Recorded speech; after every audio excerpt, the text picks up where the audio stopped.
The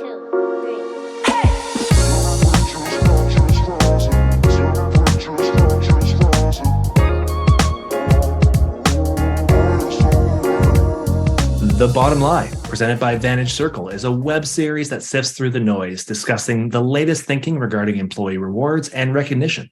My name is Matt Burns, and I'm excited to be your host, featuring myriad guests from across industries and disciplines. Today, I'm privileged to welcome Chester Elton, a #1 New York best-selling Times author, an expert on organizational culture, business, employee engagement, and leadership. Chester, welcome to the show.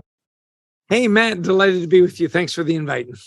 Hey, I'm looking forward to this chat. Two fellow Canadians just having great conversations. What could go wrong? Yeah, I think you're supposed to say two fellow Canadians, eh? Well, are you going to be Bob or are you going to be Doug? Because I'll be the other one. Yeah, You there get to you pick go. first. All I know is I'm gonna keep my head up and my stick on the ice. There you go. That's a true Canadian acronym for sure. So, Chester, I mean, a lot of people know your work. You've done some incredible work in the leadership space, the coaching space, over 2 decades of experience in organizational culture, employee engagement, and leadership. I'm just wondering if you could share a pivotal moment or experience that shaped your passion. You could do anything with your life. Why did you choose coaching and the path around leadership development? Yeah, well, great question. Because, we've all got those milestones, that, as Robert Frost would say, that, that fork in the woods and I took the road less traveled kind of thing. I grew up in a very competitive family and we played a lot of sports. And so, achievement and awards and recognition was always a big part of that. And growing up, my dad always said, look, only one team wins the championship, but you can win sportsmanship every year, be a good sport. And so that was the family background. And I was in sales for media for years. My dad was in radio and my brothers, we all were in advertising and whatnot. And then there came this moment. I was working in New York City, had a great job. We were on 6th Avenue and had great expense accounts, doing the sales thing. And it was great fun. I just didn't think that selling ad time was really impacting the world in a really positive way. I mean, you could kind of connect the dots that because I ran these commercials that it was good for the local car dealership and his family, but it was way down the line. So I got an offer to go work at a recognition company. And I really embraced it. I thought this is a chance to make work really fun, really engaging, really rewarding. And I really took to it. I got a sales territory in northern New Jersey and had a great fun. Well, then there became another fork in the road where I had to decide. And this was with the CEO of the company. I said, if we became the thought leaders in our industry, my life would be a lot easier. Because then people, they go to thought leaders and say, help me, right? As opposed to, hey, will you talk to me about, your recognition programs? And he loved the idea. And he said, and I said, thought leaders publish, they write books. And he said, great, write the book. And it was that moment I said, I don't think you heard the conversation the way I heard the conversation. I said, we should write the book. In other words, you should write the book and then I would benefit from this book, right? Sure. And this was the moment, long way to get to your answer, but he says, you're a smart guy, figure it out. And so for about a year, I played with some ideas and whatnot. And it was slow moving because, you had quotas and stuff as a salesperson. He called me back and he said, I've hired a guy named Adrian Gostick. He's a writer. You've got the ideas. He knows how to write the book. And we did. And it was called Managing with Carrots, which was great fun. And since then we've written 14 books on culture and recognition and leadership. And then the leadership piece was we joined Marshall Goldsmith's 100 Coaches. And if that name rings a bell with you, he's like the world's greatest executive coach. And he pulled me aside and he said, Chester, you and Adrian should coach. You'd be great coaches. And I love that balance, Matt, because, we preach to the masses. We go to conferences, we write books, and lots of people hear us speak and read our books. Then when you get to the coaching, I would say we preach to the masses, we minister to the one. Well, if you can get a senior VP or a CEO or a COO to really change their mindset around recognition, appreciation, and gratitude, that ripple effect goes through that entire organization. And that's where you can have real impact. And Adrian and I have loved doing it. In fact, Thinkers 50, just 2 years ago, voted me one of the top 50 executive coaches in the world. And I say that because my mother's passed away and she can't say that for me. Oh. So, and brag about me. So yeah, thanks for the question. We've all got those milestones and those moments where we decide where we're going to go. And those have been really good ones for us. Well, one of the phrases I use a lot is constraints drive innovation. And your story is a perfect example of that. You're given a significant task, not a lot of direction. And all of a sudden, with the support of Adrian, you guys have created something really special. Talking to, from last I counted, over 1 million professionals working at adults from all walks of life, senior executives across industry, across the globe. And along the way, you've worked to create high-performing teams, leaders, yes, but more broadly, teams and organizations. And I'm just curious, with all the work that you've done, with all the leaders you've spoken with, all the teams you've helped create or amplify, what are some of the best practices, some of the things that you've learned along the way that you think are, in a way, timeless? Yeah, and your timing is perfect because I just came from a conference from an organization that I think is not just best in class, they're in their own class. And we'll get to that in a minute. All the research and the data, it's always really interesting to me because, Adrian and I have a very simple formula. We look at the data. What did we learn from the data? What are the case studies? In other words, which are the organizations that do it really well, right? So the data gives you credibility. The stories or the case studies are what people remember, right? Then can we then help people take what those companies did and give them the tools to do that? Because that's where the real value comes. If it's just interesting data, interesting stories, it's just interesting. If you give people the tools, now they can do that as well. So the common thread through all the great leaders and teams and organizations that we looked at was really wonderfully gratitude. They said people were their most important asset, and they meant it, right? And they actually did it. So we've looked at some really extraordinary organizations. American Express, for example, is a wonderful organization that really takes care of their people and has had extraordinary success. A really quirky company, I call them quirky, it's not that quirky. I'm sure I've got my little can of WD-40 here. WD-40 has got a phenomenal culture. And I mean, it's grease in a can, you know what I mean? So, but I just came back from the Bahamas. I presented to about 3,000 leaders at Texas Roadhouse. Now, you're up in Canada, you don't have Texas Roadhouse up in Ottawa, but they have 900 restaurants around the world. And what's remarkable is their founder, Kent Taylor, decided that he would take care of, and you'll love this, you work at a Roadhouse, you're a roadie.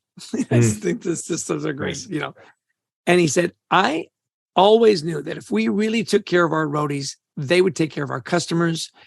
We could ripple effect through the communities and we could have an impact, not just on our food and our bottom line, our people, their lives, and their communities. They often say, look, we're a people company that happens to sell steaks. Isn't that wonderful? Well, early on, and we've known them for a long time, and talking to Kent, and he wrote a wonderful book, by the way, called Made from Scratch. I highly recommend. It's a great read. That you have 10 restaurants or something and you create a culture. I mean, everybody, it's kind of, you can do it. Well, then you get to like 200 restaurants and it gets a little harder. Well, they're at 900 and it's the same people-focused, remarkable culture. And when they come together to celebrate, it's not just the stores that hit their quotas, it's everybody, because they want everybody learning from everybody. When somebody wins like Managing Partner of the Year, everybody cheers. Like, Matt, I wish you could have been there. It was remarkable. And, Kent has since passed on, and now you've got, Jerry Morgan, handpicked. Jerry Morgan actually knows how to do every job in the restaurant. He could not only turn on the dishwashing machine, he could repair it. You know what I mean? Yeah. And he's the CEO. So all this data and all this stuff that we're talking about, when you look at cultures, that gratitude that you care about your people, that you nurture it. They've got a charity called Andy's Outreach. Andy is their mascot. He's an armadillo, which is kind of funny. And people hit hard times. The company steps in. In COVID, they didn't lay off one employee. Wow. And they didn't take any government assistance. And when all the restaurants shut down and it took you won't believe this. Read the book. In 2 weeks, they went from an in-store, restaurant company, 95% of their revenue to 100% takeaway. And in 2 weeks, they were profitable. Wow. And that just shows you, like, when you put your people first and you say, look, let's huddle up roadies. How do we solve this problem and dig in? Remarkable things happen. And the foundation of everything is we're cheering for you. We appreciate you and build you up. So good timing. Literally, I just got back like a few hours ago, and these people are remarkable. I love that story. And it speaks to the resilience needed in organizations. And one way to achieve that's recognition. I mean, I had a privilege of speaking recently with both Bev Kay and Dave Ulrich with Chris Rainey, a good friend of yours, on one of the live streams we did on LinkedIn. And we were talking about this exact question and how leaders can manage through recessions. And Dave was sharing a story about a brewery in actually Ireland, of all places, and how similarly... Wait a minute. Right. They've got breweries in Ireland? Shocking. Right. One or two breweries. And at those breweries, I heard they serve beer. And Dave was sharing a story about going into a recessionary period of time that this particular organization essentially had to cut its overheads pretty significantly. So leadership went to the organization, the employees, and said, hey, we're doing this together. First off, before you even say anything, we're all taking a big, healthy pay cut. Leadership. Yeah. We're putting some skin in the game here. We're not just asking you. We're going to put some skin in the game. And we're asking you first, what ideas do you have that you can contribute to helping us save money and save costs? And two, would you be okay with the situation where you work 5 days a week, get paid for 4, and as a consequence, no one gets laid off? Well, not unsurprisingly, the organization said, absolutely, thank you so much. We feel involved, we feel included. And that organization came out of the recession much stronger than it went into it, built loyalty, built cohesiveness, built through recognition, and just by treating people like people, had untold success that carries on to this day. Whereas a lot of organizations take the easy way out. They look for opportunities to distance themselves from their workers. And I think you've painted another great example of how, regardless of industry, and the restaurant industry is tough. I've worked in the restaurant industry. It's a tough industry, low margins, high turnover. So to build that level of cohesiveness within the team just speaks to the core values of the founder. And obviously those have permeated through the entire organization. Yeah, you bring up a memory of Kent when the pandemic hit. He literally took out his checkbook and wrote a $5 million check to make up for people's salaries. Wow. I mean, and when you know your CEO is doing that and didn't lay off anybody and said, by the way, I know some of you live with your parents, you get a lot of young kids working in restaurants and so on.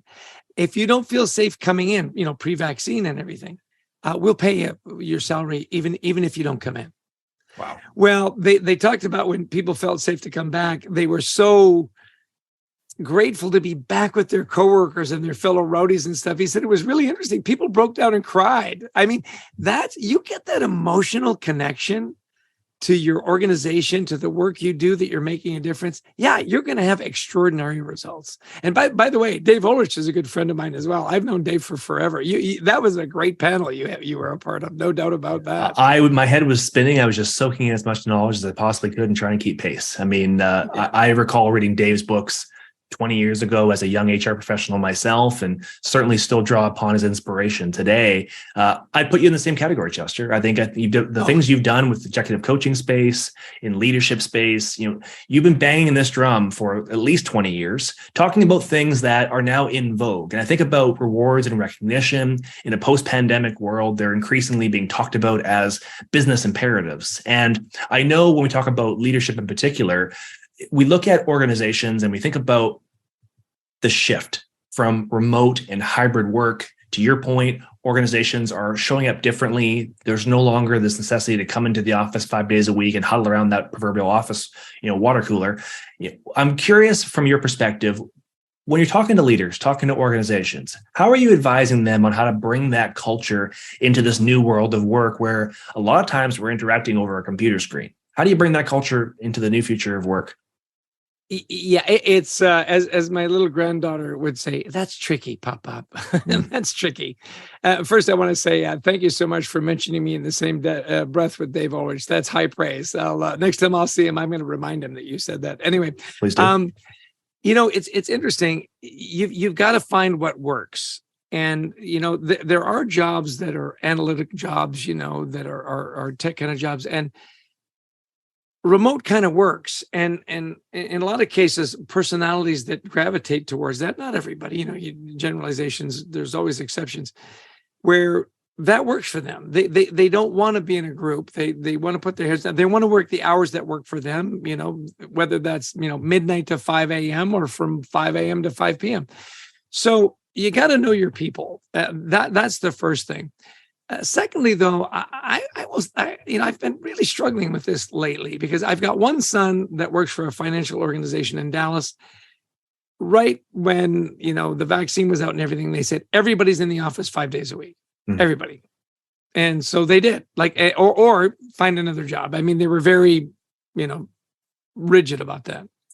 I've got another son works at another financial institution, and they'd say, look, 2 days a week if you can. And again, he's in an analytic job, and he was going in maybe once a week. Now they're saying, we really want you in at least 2 days a week. So you got to figure it out. When it comes to the culture piece, though, nothing beats being in person. It just doesn't. So what I suggest to companies is, look, if you're going to say 2 days a week, make sure the rest of the team is there.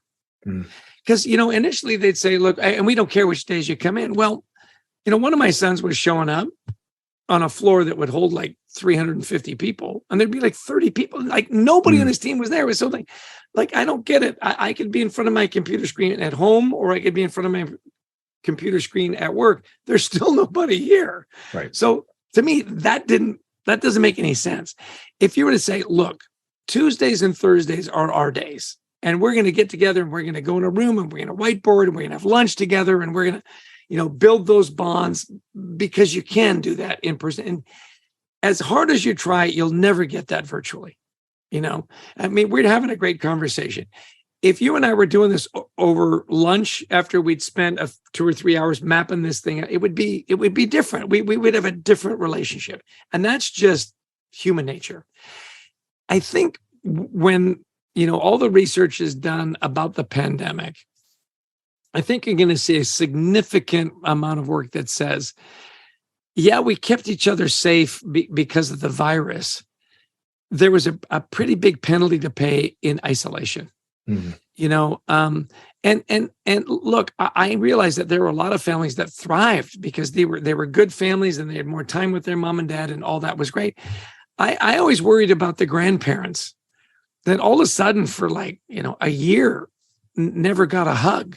And that isolation is, look, what do we do in our prisons? If you really want to punish somebody, you put them in solitary. You don't say, you've been so rotten, we're going to let you, live with your family. So I'm babbling here because I've really struggled with this. You've got to find out what works for your people. At the same time, you've got to find out what works for your culture. And if you are a relationship culture that bringing people together ideates and innovates and so on, you got to figure out a way to bring people together. Now, how often that happens, whether it's Tuesdays and Thursdays or it's Monday through Thursday or whatever it is, in person is better, and in person breeds a better culture. It's not the only way to do it. I think it's the best way to do it. And then there's grades from there. 2 days a week, 1 day a week, no days a week.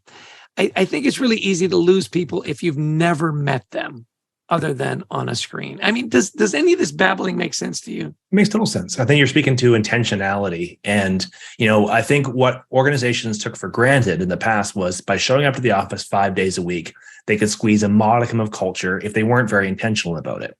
But what we're now saying is, let's choose the modality, whether it's a Zoom call or a phone call or a text message or an in-person brainstorming session. Let's fit it for the purpose. So if we want to do something where it's about team building and brainstorming and collaboration, I agree with you. There's no better modality than meeting in the same room. But however, if we're a dispersed team and we're trying to build consensus and we're trying to get lots of opinions around the table, then having a Zoom call might work because everyone can be equal in participating in that conversation.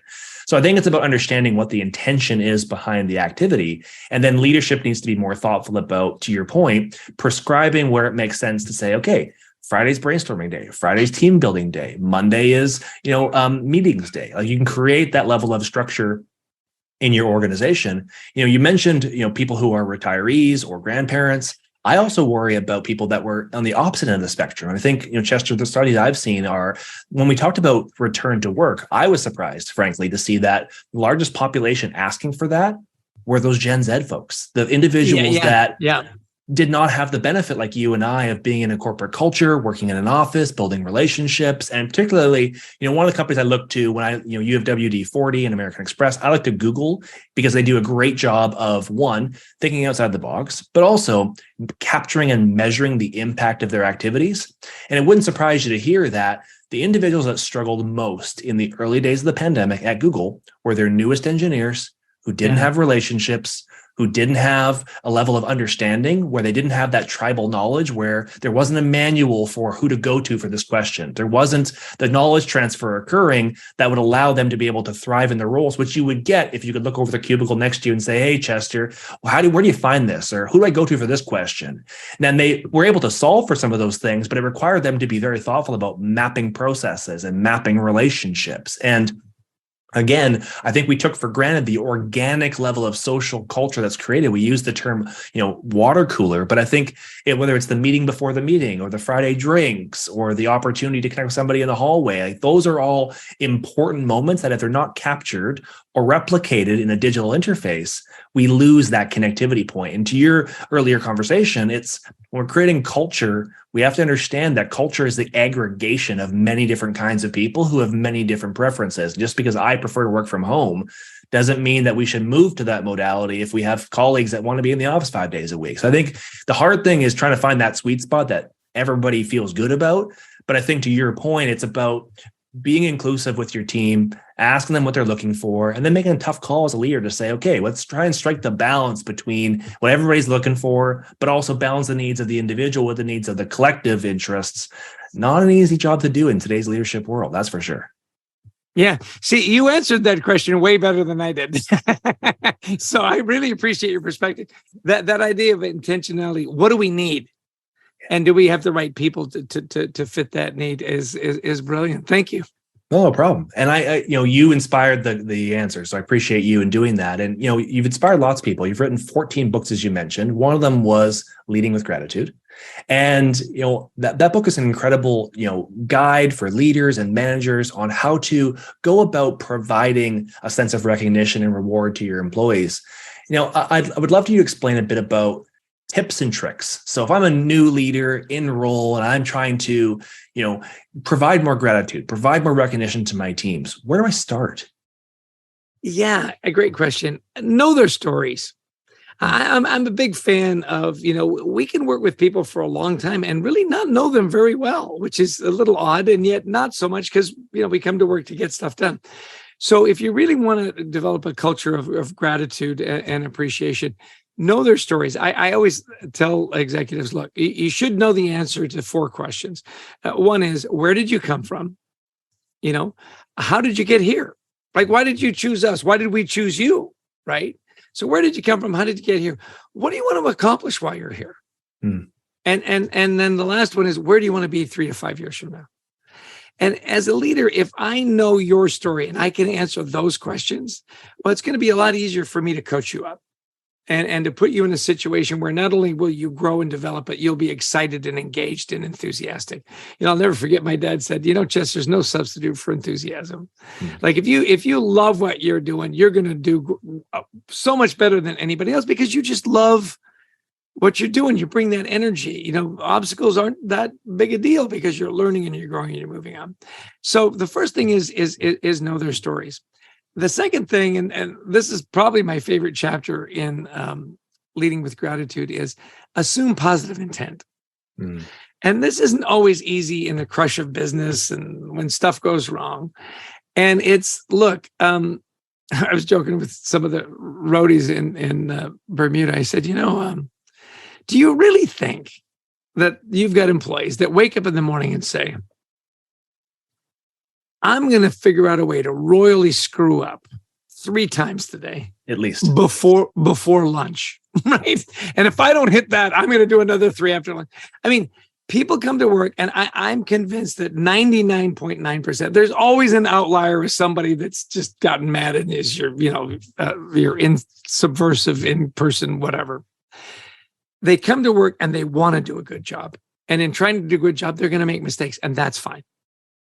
We can fix mistakes and move on. And I said, look, your problem is, or your challenge as a leader is that if somebody makes the same mistake over and over again, that's a different conversation.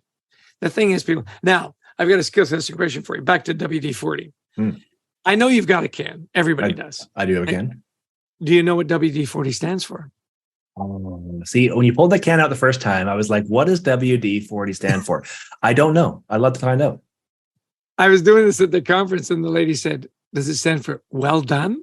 Oh, that's not bad. Not bad. No, it stands for water displacement 40th formula. Okay. I would never guess that. Yeah. And so now you can win a bet, right?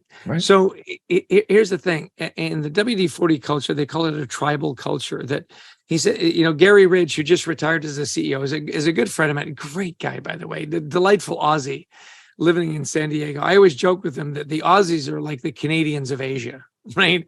Everybody loves the Aussies in Asia. And why wouldn't you love a Canadian, right? So I said, between the two of us, we're the two most loved countries really on the planet. Anyway, so he said, think about it. In a tribe, it's different than being a coworker, an associate, or a colleague, or a teammate. In a tribe, you defend each other, you celebrate together, you feed each other, and you look out for each other. It's a tribe. So their headquarters is called the TP, which is wonderful. And then he goes on to say, look, that assuming positive intent is literally built into the name of the brand. It's water displacement 40th formula. Did we make 39 mistakes?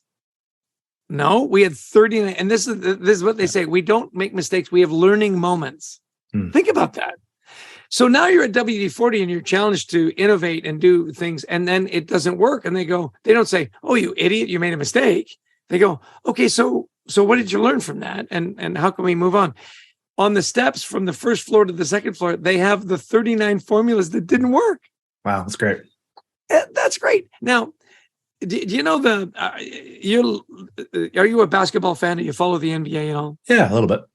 Okay, so the Milwaukee Bucks just lost in the playoffs. And their star player is the Greek, whose name I can never pronounce, Atimikabumbo or something. Giannis is his first name. So, that's everyone calls me Giannis. Right, there you go. Yeah. So anyway, he's in an interview. They were the number one seed and they got knocked out in the first round.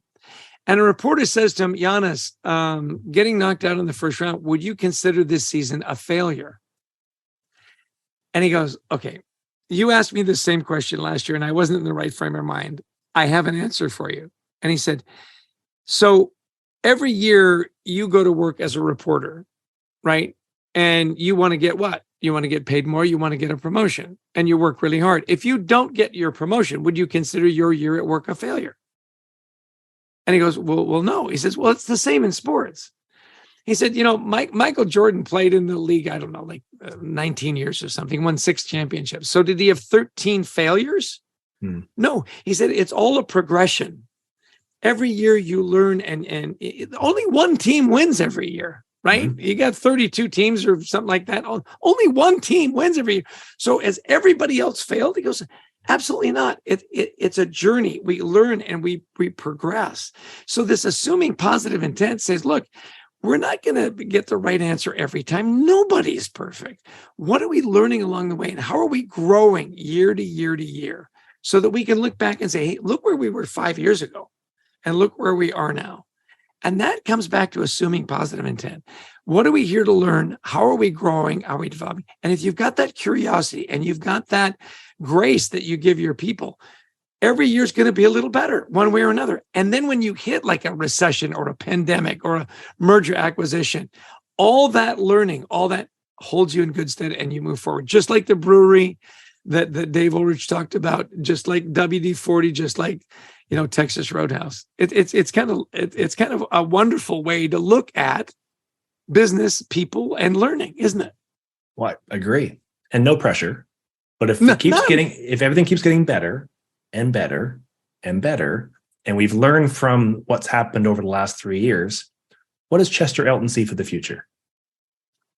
Yeah, I see a world where, look, AI is going to disrupt everything. We know that, just like the internet and smartphones. I mean, this is all part of, the journey, and it's happening faster and faster and faster. I still see the future being very people focused. We are social animals, and relationships matter. And all these tools are going to make it easier for us to be better connected, to be able to communicate better and faster, to have answers to our curiosity faster. It's going to be great, and we'll keep up with that. To me, the bottom line is always going to be relationships. Harvard did a wonderful study. It's going on for over 80 years. What creates a happy, healthy, and long life? And Robert Waldinger is the new curator. Wrote a wonderful book, by the way, called The Good Life. I highly recommend it. Get it. And you know what it all came down to? All these data points. It wasn't good genes. It wasn't, money and wealth and fame. It was deep and meaningful relationships. Mm-hmm.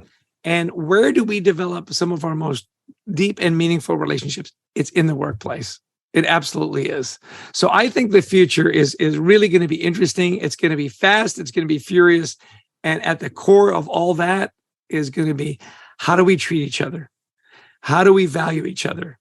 How do we give each other grace and a little forgiveness? How do we disagree in a civil way so that we can be competitive and get to answers without name calling and screaming at each other, assuming positive intent and moving forward? I'm very excited by the future, because we're going to learn at a rate we've never learned before, and we're going to learn to appreciate people a way we've never appreciated them before. Amen. Chester, thank you so much for your time today. It's been a real privilege and a pleasure. Looking forward to keeping in touch. Absolutely. And just one last thing, whenever we present on gratitude and so on, we say, look, we've got 20 years of data that'll prove that leading with gratitude is a better way to lead. You'll be more profitable. You'll attract better people. You'll keep them longer. The thing is, though, the last chapter in the book that we wrote was take it home. It's not just a better way to lead. It's just a better way to live. And that ripple effect from the workplace into the home, into the community, is what we really are proud of. When you understand that, work gets better and your life gets better. And that's my sermon. I'm sticking to it. Give me another amen. Amen. We'll talk soon, my friend. Take care. You too. Bye-bye.